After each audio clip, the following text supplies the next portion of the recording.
Welcome to the Wall of Fame podcast from Avant Media Institute, where we celebrate the alumni who are shaping the audio industry and leaving their mark on the world. Being inducted into the Wall of Fame isn't just about career success. It's about passion, perseverance, and impact. It's a recognition of those who push boundaries, inspire others, and redefine what's possible in music, film, live sound, and beyond. Each episode, we sit down with one of our distinguished alumni to hear their journey, how they got started, the challenges they overcame, and the lessons they learned along the way. Whether you're an aspiring audio engineer, a current student, or just someone passionate about the world of sound, this podcast is for you. Welcome to the Wall of Fame podcast. I am your special host, Maestro, and here today we have with us a special guest, Baya Beat Messenger.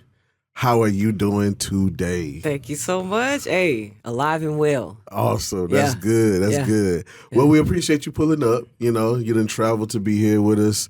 And this is a very special occasion, right? Wall of Fame. It's been a minute, you know.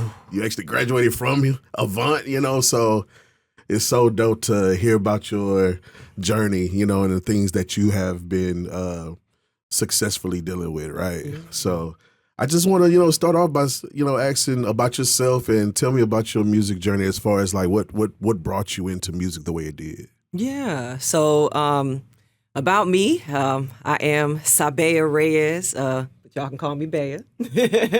I am originally from South Florida. Grew up in a musical family, of DJs, producers, and vocalists. Dope. So that was something that, I guess I just came up with, right? I would say, my childhood was pretty busy. My mom's single mom of 5, real busy. So I like to say I was raised by music, so to speak. I like that. Yeah, and I think I pulled a lot of my emotional intelligence from there, right? Okay. Especially in the R&B and hip-hop space. And so, just started off as me being a consumer and then eventually growing this conviction to be a part of it. Nice. You said emotional intelligence. Kind of give me a little bit about that. Like, how does that fit into the music realm? Yeah, so perspective. I would say when it comes to like the songwriting aspect specifically. Okay, good. Really grabbing that emotion. Absolutely. And really realizing that people need that connection. Mm-hmm. Especially as teenagers, growing up in the hood, like there's a certain way that you live in survival mode as a child, right? Makes sense. But there's so many other emotions and, other things that, you wouldn't necessarily have access to through lived experience. And I got that from music.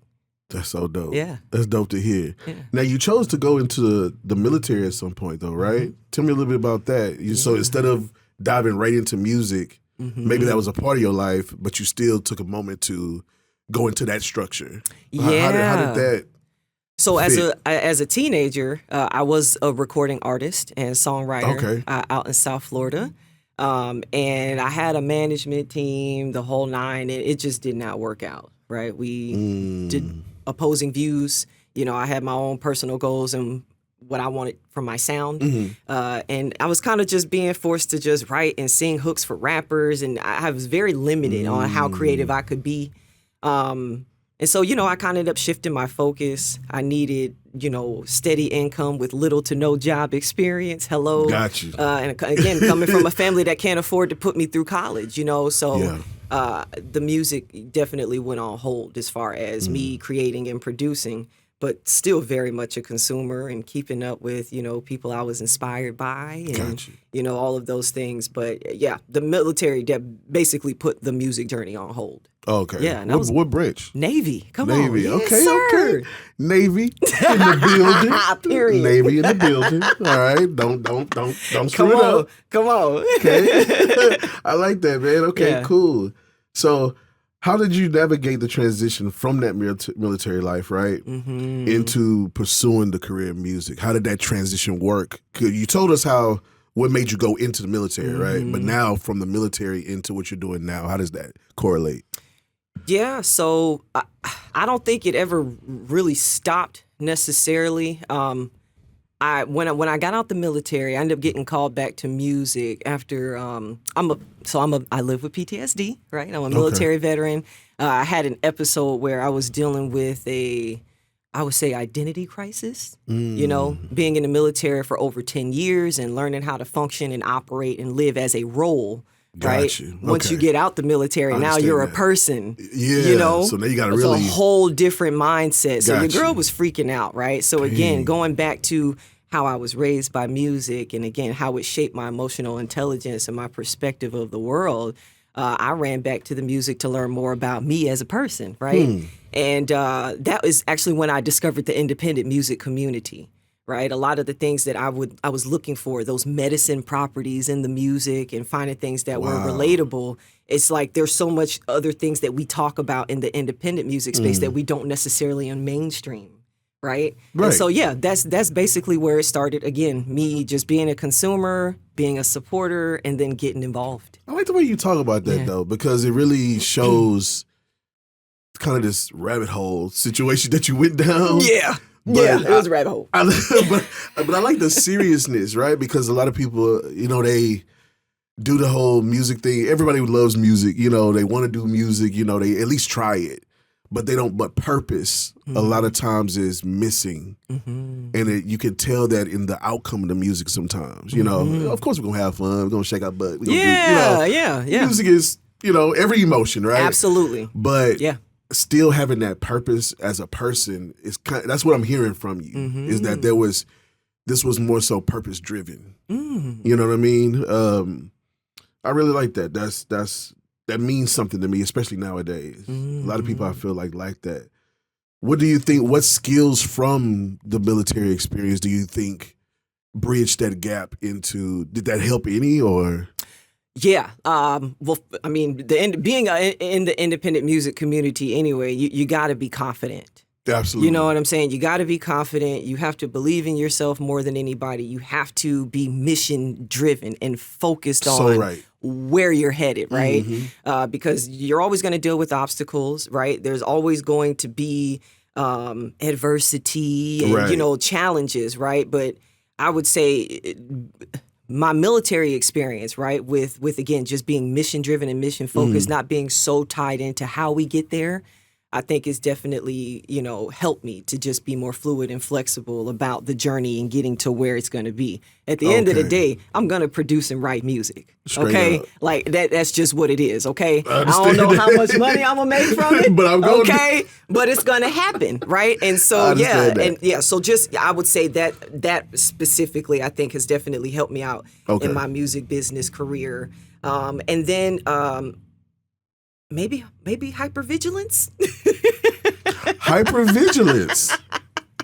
You heard that here first. Hypervigilance. Yeah, I mean, it's definitely a trauma response, right? Okay. But when you heal, and it's a wonderful skill to have, right? When it comes to being able to coordinate and work with many people and just being very detail oriented and all of that stuff while creating and doing all of these other things, it turns into a superpower once you're healed. I like that. Hello? It turns into a superpower once you're healed. Amen. Y'all heard that, right? Superpower once you're healed. Man, you teaching me some stuff for real. Like, straight up. The irony. Touche. Yeah. Y'all get that later. Yeah, we'll get there. As far as any specific challenges that you may have faced as a veteran entering the creative space now, once again, because you were already there, what challenges do you feel like, like you said, coming from that world, now being a regular person, so to speak, as we call it, and trying to be be in this creative space again? Yeah. How did that work? Yo, it's still working. I'm not gonna lie, I'm still transitioning very much so. That's real.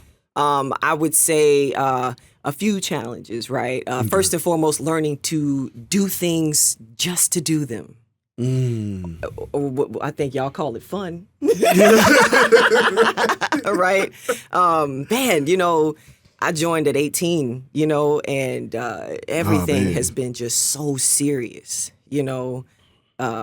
So yeah, learning how to create without limitations and just do things without necessarily having to have all of these rules and regulations and boundaries in place, right? That has been difficult. So we working through it.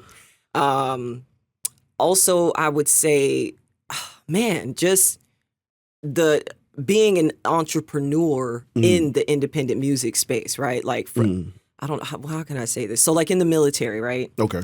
You walk in the room, people do not know, they don't know who you are, right? They don't know your characteristics. They see your name on your uniform and they see whatever insignia you're wearing, right? Correct. That determines how much respect you get in the room and what people can expect, right? As far as your contribution to the conversation of how things are going to go, right? Makes sense. In the creative space, you know, I walk in the room as an executive producer, okay? In the independent music community, just to learn and find out a lot of independent music creators have no idea what an executive producer is, right? Which is amazing. Okay. You know what I mean? That's true. So the structure, like I would say in the wider independent music community, it's definitely known, right? But for, I would say, the people I've been interacting with and the people that are getting to the point where they're making more than 50% of their annual income from music business, you know, us people that's still in rookie season, we still have a lot to learn, right? So just that too, right? Walking in, hey, I'm an executive producer. Okay, cool. Let's get to the conversation. Let's get to the business, right?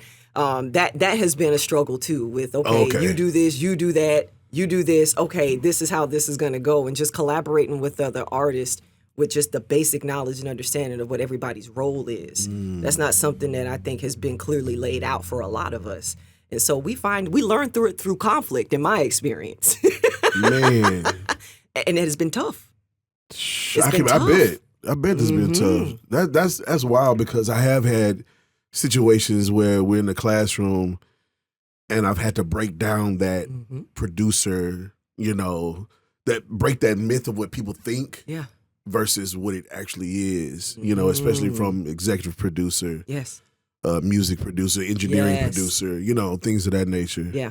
So I get what you're saying. You really kind of answered my next question that I had for you automatically. That was good. Okay. That's good. That's good. Because I was just going to see how that structure and that discipline worked into the career path as far as building your own, you know, whatever it is that you're trying to build career-wise. Yeah. So I know that had a lot to do with it. You just said it did. Yeah, absolutely. Man.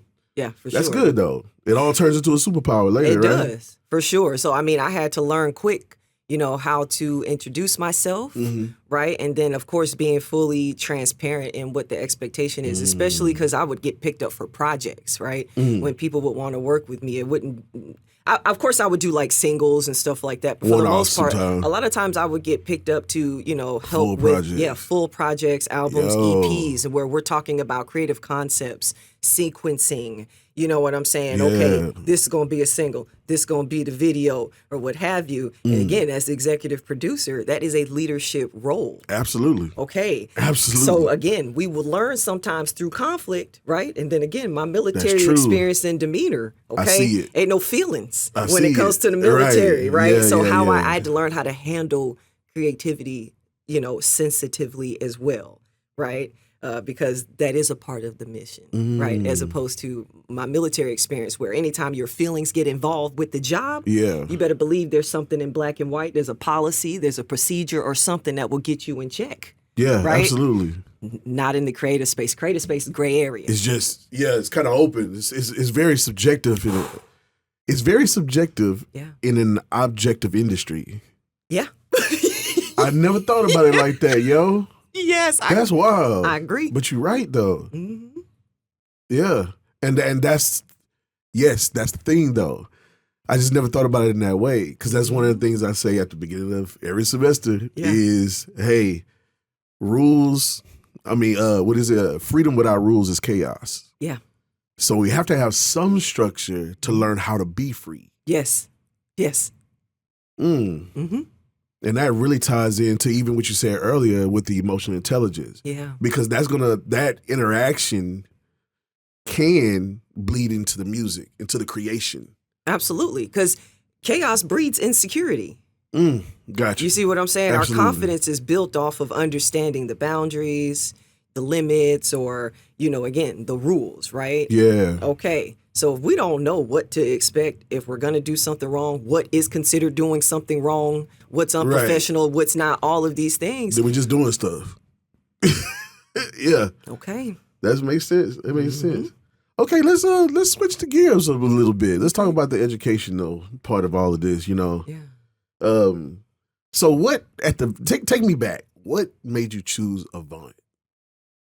So I chose Avant, honestly, and that people think that I'm crazy, and I'll say it again. Let me take a sip. Like they think I'm crazy. I promise y'all, okay, I got cut off on the 10, okay? All right, by an Avant vehicle. Was it me? It wasn't me, Listen, to this day, everybody is telling me nobody ever bought an Avant vehicle. This vehicle does not exist, okay? I'm being told. You legitimately, it was like wrapped. It had, you said you saw. Avant. I saw it. I don't, For real? Listen, bro, I'm telling you, I don't think I was sleeping. I don't know.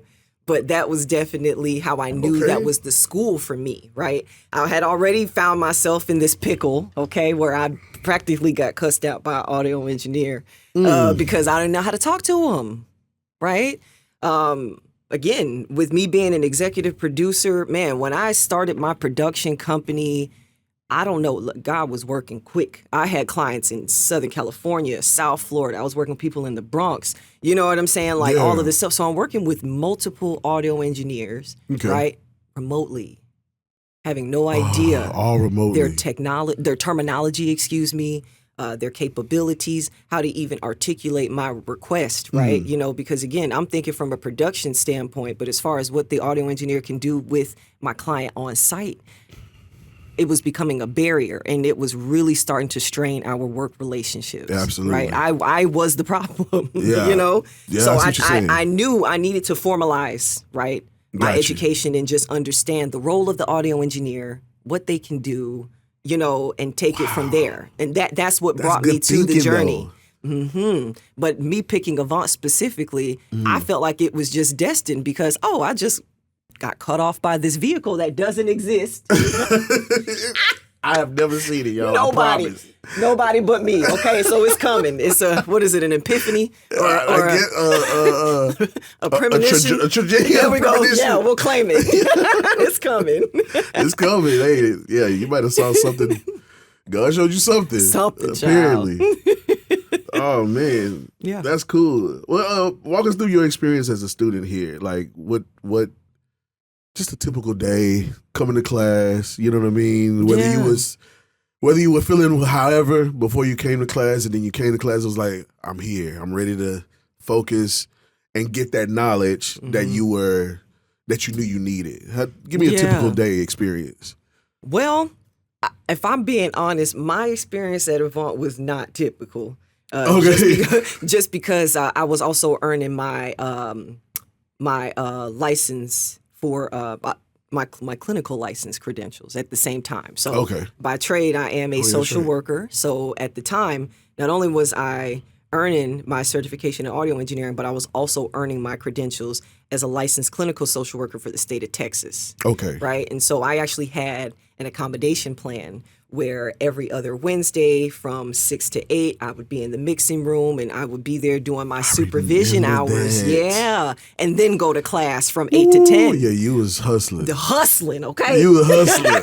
I remember. Yes, sir. Yeah. Yes, sir. Yeah, because I would help record. Yes. And you get the lessons. And yeah, you were in this thing for real. Yeah. So I would say I am so grateful and thankful to Avant forever because that was very challenging, but I think that it was a situation where I was not stressed. Okay. Right? Good. I was accommodated. We had a plan. All of the teachers were on board. Amen. And then my class, oh my gosh, shout out to my class. Great class. For real, it was only 5 of us, Yeah. and they would also step up and help out. So, whatever I was missing, for those first 2 hours, I could see their notes or they can catch me up and stuff like that. So it was pretty awesome. I will say I just felt nothing but love, support, and encouragement my entire Avant experience, legit, That's you know. good. And even though, again, I wasn't coming here to necessarily be a part of the audio engineer community, it was something that I was just embraced already, right? You ain't gonna catch me mixing or mastering nothing, okay? But I'll be in there. I'll be in the studio where the magic is, okay? I still identify as a recording engineer. She already said she's an executive producer, okay? That's what she do, all right? So I feel you. Yeah, man. But don't get them twisted. You know how to get in the chair. Listen, wherever the magic is, legit, I'll be in the chair. I'm in the chair. Yeah. No, that's dope. I love that. So which courses or instructors had the biggest impact on your career trajectory? Look at you. I was just putting, just trying to... No, go ahead. So look, I will say, every last one of my instructors are still with me. That's good. Period, right? Good. I will say. But definitely you, Maestro, I of course, appreciate right? you, I got to give you your flowers, man. Thank you.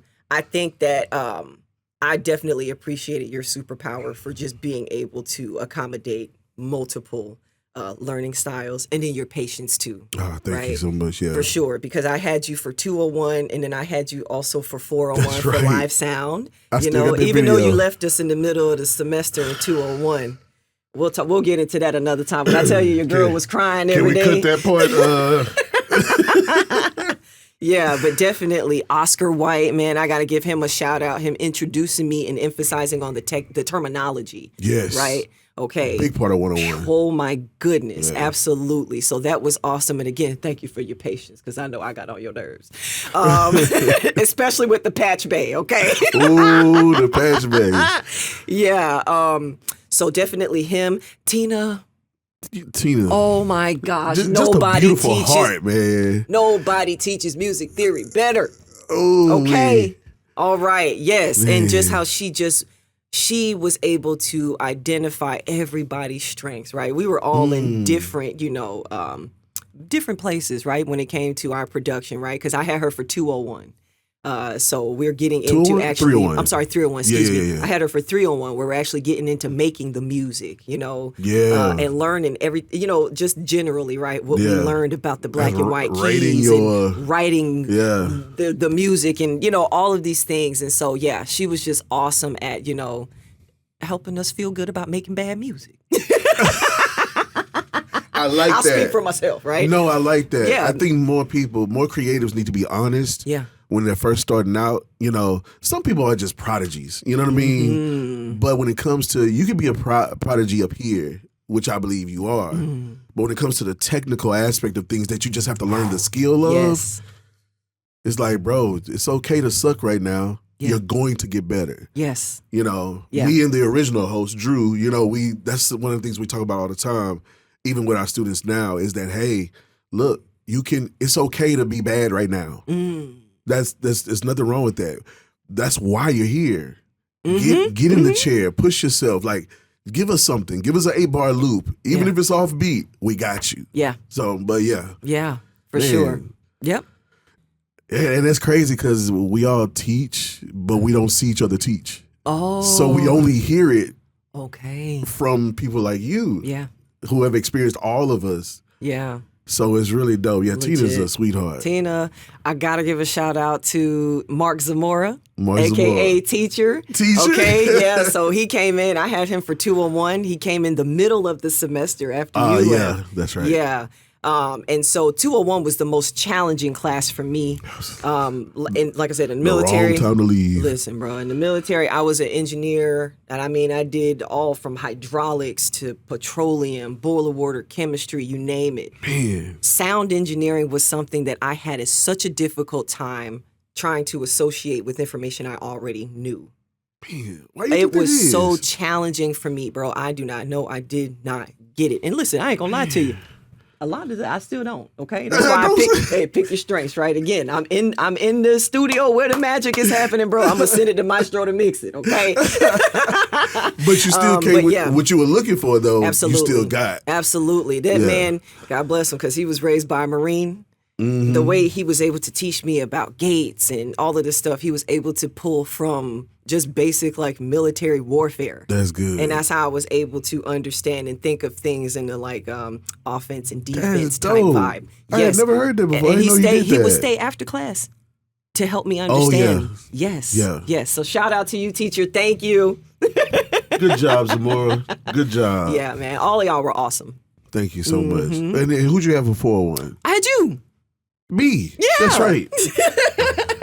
I'm sorry, I genuinely did not know or didn't remember that I was teaching 2 classes at that time. You was hustling. Yeah, I'm around here, you know. But I genuinely love teaching this subject, you know, just all together. I may not like doing it all professionally, but I love teaching this subject. So, no, I really appreciate the flowers. Thank you so much. Amen. And to the rest of my instructors, they are great. Past, present, and even if there's some future ones. I'm sure they'll be great and hold to the Avant standard. Because that's the standard. We want you to walk away with something. Yeah. You know, so that's so dope. What were there any like aha moments during the time at Avant that changed your perspective on the industry? Oh, yes. Okay. In the what is it? The 201, the business class? Is that like so 301? That's in the 301, that's that one class. Yes. Yeah. Okay. I definitely was surprised, right, by how far relationships will get you than talent. Really? In the music industry. Yeah, that's oh my goodness. That's still the biggest thing in our industry. Yo. Is relationship. Legit.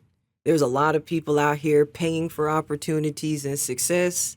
You know, hey, I'm gonna just leave it at that. That's real. Okay, yeah, hey, you good? hey, no shade, hey, whatever. It is what it is. It is what it is. They know, right? They know that okay, much. Right? Yeah, okay, they know that much. All right, but you know, I mean, no your talent will Diddy. definitely get you. You know, what is it in the door? Right? It'll get you the interview. Yeah, right? it get you that. Okay, but the relationships will get you the job. Yeah, absolutely. Right? Yeah, so the who you affiliate yourself with and that matters. You know, all of that stuff matters, right? Absolutely. Your reputation, okay, and how you are being talked about when you're not in the room, right? All of that stuff matters. So that was probably the biggest aha moment for me. Man, that's good. Yeah, I can see that. I guess I wasn't expecting that answer because of the different trials and error that you went through as an executive producer. I guess I would think in that journey somewhere that was an aha moment then. Well, that's the thing. I was already in Avant in the peak of my executive production. And my I didn't realize situation, that. Okay. listen, I was popping, okay? Straight up. Didn't know what I was doing. I had to take my behind to school. You see what I'm saying? Like, Gotcha. okay, I see it. Okay, yeah. okay. So this is all happening at the same time. Got you. Yeah. Got you. And I'm remembering a little bit. So yeah. I see what you're saying. Yep. Man. Yeah, that was a lot. That's a lot to take in at one time while still working on your clinicals and all of that's going on. It was a lot of tears. And prayer, okay? But you know what? That's why joy came in the morning, though, right? Amen. Okay, every day, yep. That's good. So after graduating, what was your first steps into the music industry? Like your reintroduction into, after you got this knowledge, right? Now, after graduating, where did your focus go? My focus went to making sure that we are incorporating the music industry standard and all of the processes and protocols that I had pushing through my production company. Got you. Right. And again, coming to Avant helped me understand what we were doing right, what we were doing wrong, how we can save money. You know what I'm saying? The resources that are out there. Like, it wasn't just about creating the music, but very much focused on what happens after the music leaves the studio. So, you know, making sure that, hey, let's keep in mind, you know, we don't have to limit the music that we're, you know, putting out to streaming, right? I learned about sync licensing and film scoring and, you know what I mean? Like, come on, like, that's what I'm saying, bro. Yes. And a lot of people don't know, though. Yes. Right. We did not know these things, right? Yeah. So that was first and foremost what it was. And then once I realized that, wow, there was, I mean, like, I wasn't the only one that had no idea what she was doing. Waking up one day deciding I'm going to be an executive producer. Hello. Yeah. Yeah. And we all been there for real, though. Yeah. I started realizing that, okay, there was a lot more people out there that had no idea what the music industry was, what it sounded like. That's important. Okay. That's important. Yeah. So then what would you describe as, if you could share some pivotal moments as far as that really brought shape to that career path after graduation? Yeah. Once I realized that, okay, it wasn't as easy as I thought it was going to be to start incorporating or implementing the music industry standard consistently. Again, because across the board, everybody I was dealing with was struggling with that. Just anyway, that. Gotcha. Anyway, I see what you're saying. Slowly but surely, my focus started leaning into development because I was losing a whole lot of money. When I say I lost track of how many producers I bought laptops for, I'm paying for studio time because I'm running into these amazing creatives that just don't have the resources or the means. Yeah. Right? And that's when I got to a point where I'm realizing that, okay, I'm coming from a place of privilege. When I got called back to music, I'm already making six figures. I'm two-time homeowner, whatever, all of this stuff going on for me. But when I'm doing my 50-50 deals with my clients and they can't match it, you know what I'm saying? Or it gets to the point where I'm paying the majority of the overhead costs and things like that. It's like, this is like a development thing. Wow. The money just became a Band-Aid. That's right. And we need surgery. We need surgery. We need surgery. Fix it. Come on. Yeah. So I ended up on the development side from there. That's crazy though to hear that, specifically like that way. I love that. Because I can understand it. Having a heart for that mission the way you do, but then, okay, here goes the resources and the business behind it. The reality still exists. Yeah. You know what I'm saying? So it's like, how do I balance the reality of what I'm dealing with the heart of what I'm dealing with? And so, man, you was able to figure that out for yourself before you were able to help somebody else for real. Listen, that's how Track Society started. There I we go. realized right then and there, this was a mission and something I could not do by myself. It's going to take all of us. It's going to take a community to get us to this point. Yeah. Man, I love this. Man, I'm going to get to Track Society. I'm going to get to that. Okay. That's coming. Because that's something really good. What aspects of music business surprised you the most when you started working professionally? Like, how did that... I guess you already described some of those. I guess that's part of that aha moment, right? Yeah, definitely the relationships and, again, the opportunities that were out there, right? Okay. Because before I joined the military, when I was working on music, we were recording and making music on CDs. Right. Got out the military 10 plus years, come back in the game, boom, it's digital music business now, right? So I think it's just wonderful, right? I was, I really enjoyed learning about, again, those opportunities that were available once your music is done and ready to go, right? Again, not limited to just those streaming platforms, but again, those other opportunities and ways to generate income from your art. Absolutely. I mean, that's the only way to start working professionally. Yep. For real. Which is the goal. Yeah, that's the goal. So what advice would you give someone else that's dealing with some of the same things that you just short and sweet? What's the main thing you want them to learn from what you're saying? Main thing is definitely making sure that you are setting tangible goals, right? Good. Have a mission and then have goals, right? Don't get too caught up in how you get there. Focused on the goal post, right? There's going to be challenges. There's going to be adversity, right? Also, emphasizing independent does not mean you got to be alone, okay? Get you a team. I love that. And hire people, the right people for the job, okay? Whatever your weaknesses are, make sure those people that you're incorporating into your art, those are their strengths. Yeah, that's good. You heard that? Make sure. That's some good points right there. Independent do not mean alone, y'all. Does not. That does happen a lot. That happens a lot. And I think because everybody is a bedroom producer now, right? They get to kind of be in their own space because you can buy the little equipment and just do it. That I think that fun and that creativity starts to turn it, when it's not bringing any return, it starts to turn into that, to kind of a laborious type of situation where it's like, dang, I feel like I'm just spinning my wheels, So that's good. That's good. That's good encouragement. I can appreciate that myself. So how do you stay current with all the industry trends and technology then? Yeah. How does that go? Honestly, I mean, again, through the nonprofit, right? With Track Society, our programs are metric driven. So we follow the need, right? And if you follow the need, it leads us to the solution. We are able to figure out through our consumers in real time what's working and what's not. That's good. Yeah. And Track Society has Track Meet. So when it comes to Track Meet, what inspired you to come up with Track Meet? Yeah, so like I was saying, I was running into a situation where I was coming across a whole lot of independent music creators that are dope, that can produce and do all of these things, right?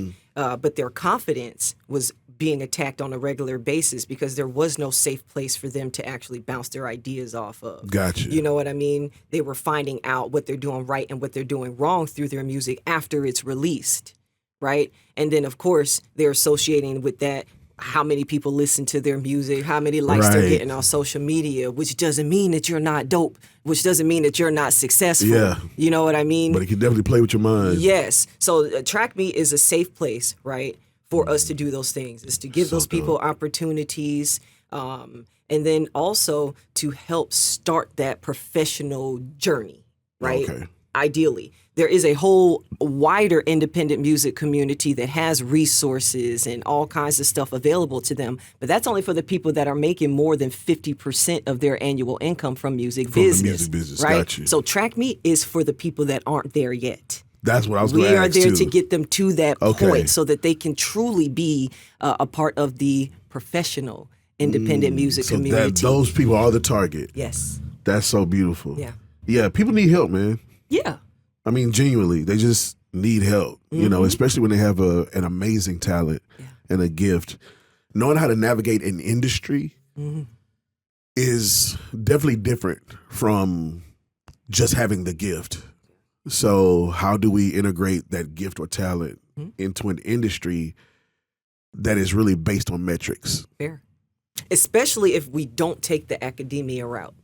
Right? Because I think that we learn the industry, and that's why I'm so passionate about formalizing my education, right? But for the people that don't have the time or, again, the privilege, okay? Amen, which I'm recognizing, okay? Like you're saying, trying to navigate the industry and the resources without that, knowing how it works and all of that stuff. Yeah, what is that? The hamster wheel situation. Yeah. It happens. You're just not getting anywhere. And then you blaming yourself for it. You think you can't do this, it becomes discouraging. Again, it starts attacking them as a person and their confidence. And it can get unhealthy. So if you can narrow it down, Track Meet's mission would be? Track Meet's mission is to provide direction, support, and opportunity for those independent music creators whose goal is to become professional, right? And to eventually start generating more than 50% or more of their annual income from music business. Period. I love it. Period. I love it. Man, if this is true, how does Track Meet actually support like veterans and other transitioning into music careers? Like, you know, how did it bridge the gap? Yeah, so honestly, I can't say that it just caters specifically to veterans. Right, of course. So I wouldn't be able to say that. But again, I think that with the interactive workshops and the information that's available, for sure, that is definitely helpful. Again, the creative networking opportunities that we have, for sure, also helpful, right? Because, I mean, when it comes to professionalism and especially being able to thrive and be successful in the independent music space, collaboration is key. Man. It's key. It is key, Bea. It is key.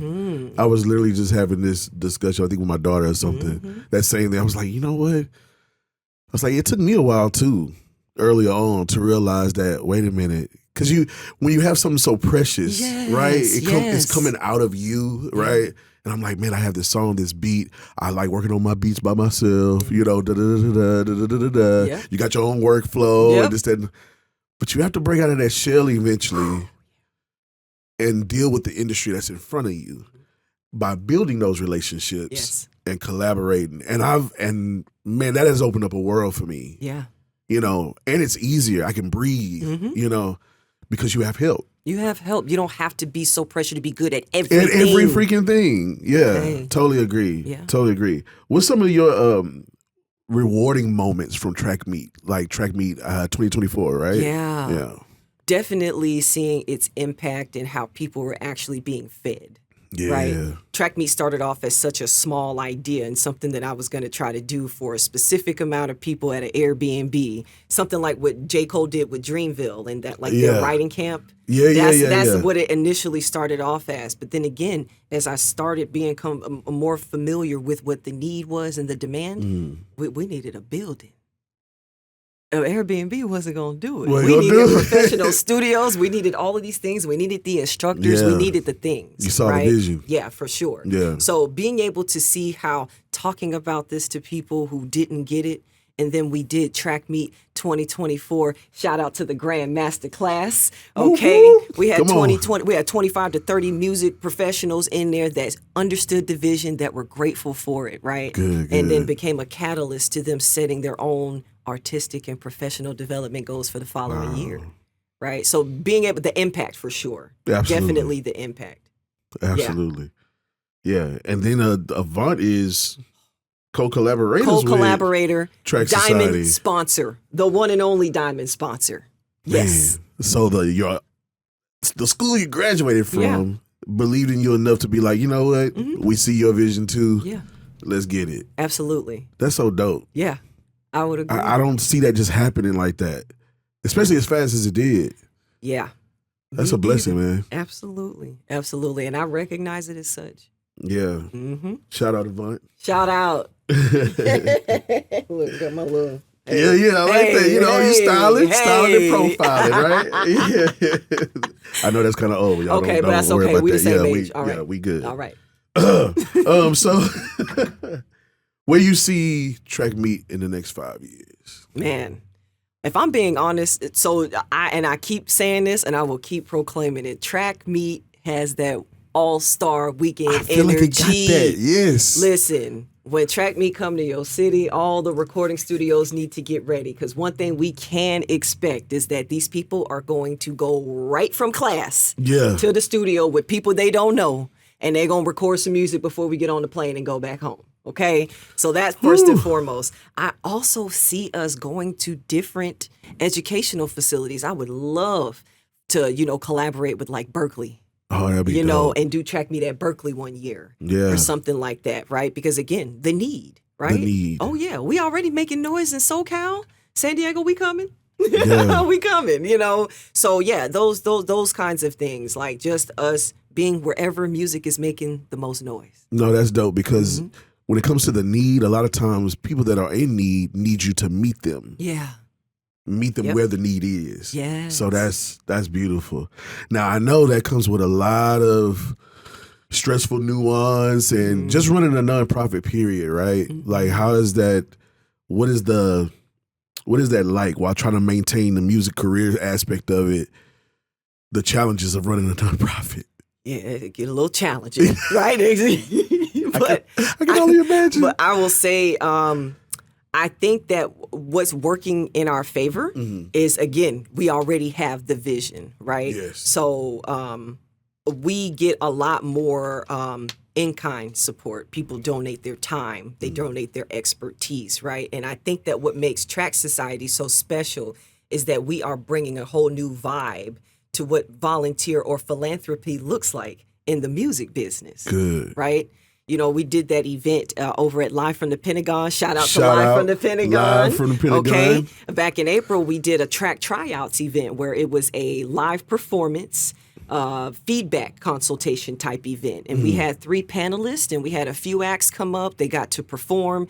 And you have somebody like Bruce Bang. Okay, who was the head engineer? Hello, head engineer for Usher's Super Bowl halftime show. Okay, right there, readily available to give people insight and perspective on how they can make their performance sets better and connect with the crowd. Right? Yeah. They're hearing this stuff from people like this who are seasoned professionals in the community, been doing this a long time.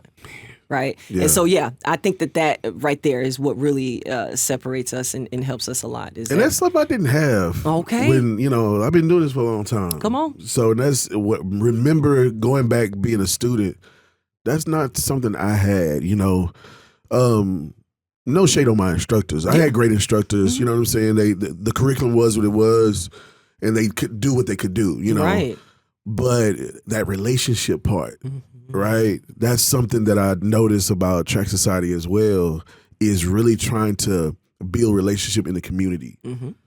And part of that is how we were able to even get somebody like Bruce Bain, Jason Houston, and Montina Cooper, Ooh, David Hitchcock. You know, these different David people. Hitchcock. Yeah, Eddie Ferguson. Yes. Yeah. Amen. So these people are really, you know, making moves in the industry. Yep. And have been for some time now. So, man, that's great. So I could definitely see in the next 3 to 5 years. Hello. You know, let's push it up a little bit. Come on. Right.